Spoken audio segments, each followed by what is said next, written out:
Subscribe now and press the bell icon. Never miss an update. तो चलिए आइए शुरू करते हैं।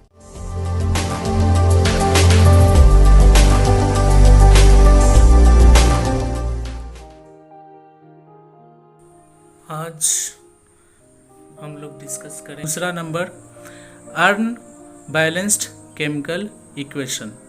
अनबैलेंस्ड केमिकल इक्वेशन, असंतुलित रासायनिक समीकरण। तो सबसे पहले देखते हैं कि असंतुलित रासायनिक समीकरण किसे कहते हैं, अनबैलेंस्ड केमिकल इक्वेशन किसे कहते हैं। तो अनबैलेंस्ड केमिकल इक्वेशन हैज, बस इसको बदल देना है, unequal number of atoms of one और more elements in the reactants and products. इसमें बैलेंस्ड का जस्ट अपोजिट होगा, कोई ज़्यादा दिमाग लगाने की ज़रूरत नहीं है। नंबर ऑफ एटम्स जो है एलिमेंट्स का, वन और मोर एलिमेंट्स का रिएक्टेंट के अंदर और प्रोडक्ट के अंदर दोनों जो है इक्वल नहीं होगा।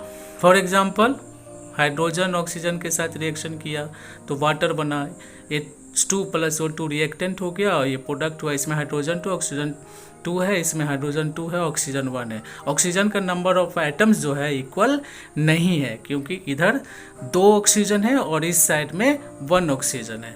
तो ये बैलेंस्ड केमिकल इक्वेशन नहीं है, ये है अनबैलेंस्ड केमिकल इक्वेशन। असंतुलित रासायनिक समीकरण इसको कहते हैं।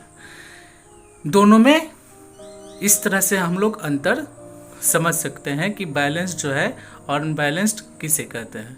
बहुत सारे एग्जांपल इसके लिए जा सकते हैं बैलेंस्ड और अनबैलेंस्ड केमिकल इक्वेशन का। और कुछ पॉइंट इसको, सबसे ज़्यादा इम्पॉर्टेंट पॉइंट जो है वो 2 पॉइंट 3 पॉइंट है, उसको ध्यान में रखना है कि अनबैलेंस्ड केमिकल इक्वेशन में जो मास होता है वेरियस एलिमेंट्स का रिएक्टेंट और प्रोडक्ट में, वो समान नहीं होता है।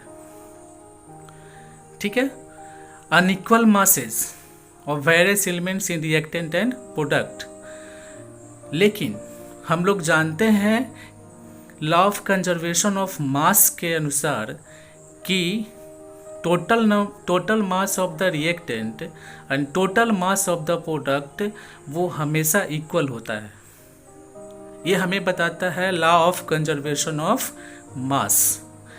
जब अनबैलेंस केमिकल इक्वेशन है तो ये दोनों बराबर नहीं होते हैं इसमें, तब हम लोग क्या करते हैं, तब इसको हम लोग करते हैं बैलेंस। तब हम लोग केमिकल इक्वेशन को क्या करते हैं, बैलेंस करते हैं। बैलेंस क्यों करते हैं, to satisfy the law of conservation of mass।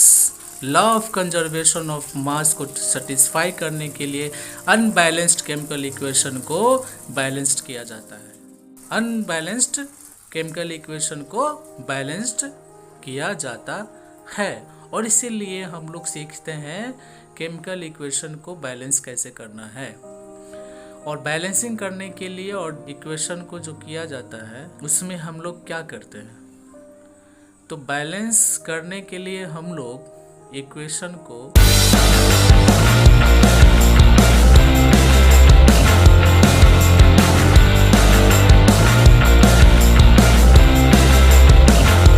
में number of various types of reactant, number of atoms of various types of reactants और number of same type of elements और compounds in product should be equal। equal करते हैं, बराबर करते हैं।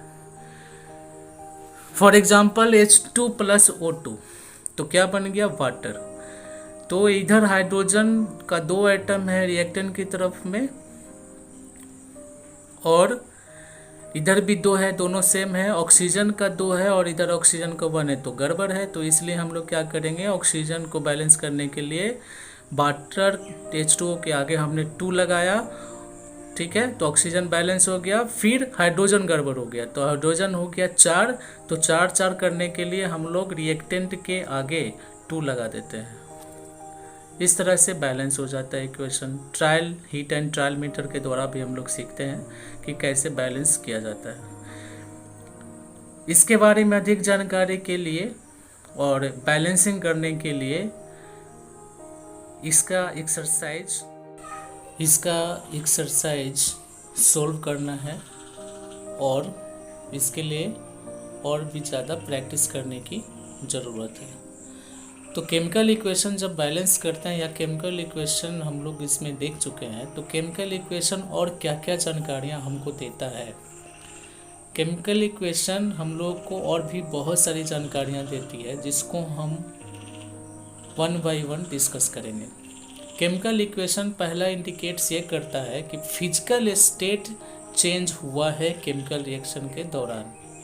Chemical equation too indicates the physical change in the compound, solid liquid gas किस में change हुआ है। दूसरा, it indicates the change of heat energy.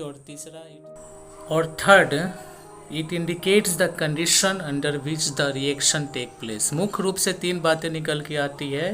Chemical equation क्या क्या बताता है, फिजिकल स्टेट चेंज हुआ कि नहीं, हीट चेंज हुआ कि नहीं, और किस कंडीशन में केमिकल रिएक्शन हो रहा है। ये 3 points is gives the information about the chemical reaction by the chemical equation. रासायनिक समीकरण के द्वारा ये चीज़ें हम लोग को पता चलती हैं। तो बैलेंस करने के लिए हम लोग क्या डिस्कस कर रहे थे, केमिकल इक्वेशन को बैलेंस करने के लिए इसका एक्सरसाइज सोल्व करना है और इसको प्रैक्टिस के द्वारा सीखा जाता है। तो आज के लिए बस इतना ही। इस चैप्टर से रिलेटेड और वीडियो इस चैनल में है, उसको आप वॉच कर सकते हैं।